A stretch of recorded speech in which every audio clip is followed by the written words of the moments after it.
China's military sent several fighter jets and an early warning aircraft on patrol into disputed airspace over the East China Sea, the state news agency Xinhua reported, quoting a spokesman for the People's Liberation Army Air Force. The move raises the stakes in a standoff with the United States, Japan and South Korea over the zone. Japan and South Korea sent their own military aircraft through the airspace on Thursday.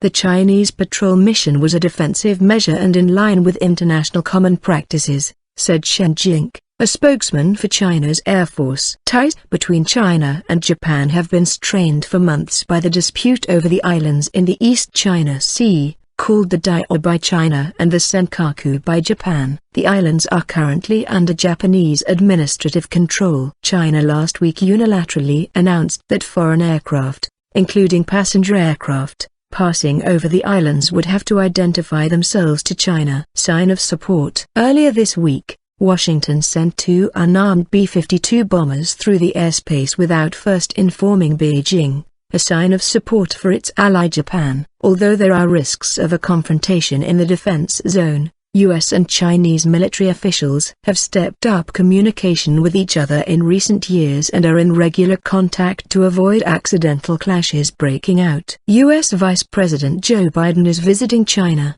Japan and South Korea next week, and will try to diffuse tensions over the issue, senior U.S. administration officials said. U.S. officials did not immediately respond to requests for comment on Thursday's Chinese flight, which Xinhua described as normal air patrols in the new air defense zone Beijing has declared. Xinhua reported that China's Air Force is on high alert and will take measures to deal with diverse air threats to firmly protect the security of the country's airspace. Analysts question China's technical ability to enforce the zone due to a shortage of early warning radar aircraft and in-flight refueling capability. However, many believe that China has a long-term plan to win recognition for the zone with a gradual ratcheting up of warnings and possibly also eventual enforcement action.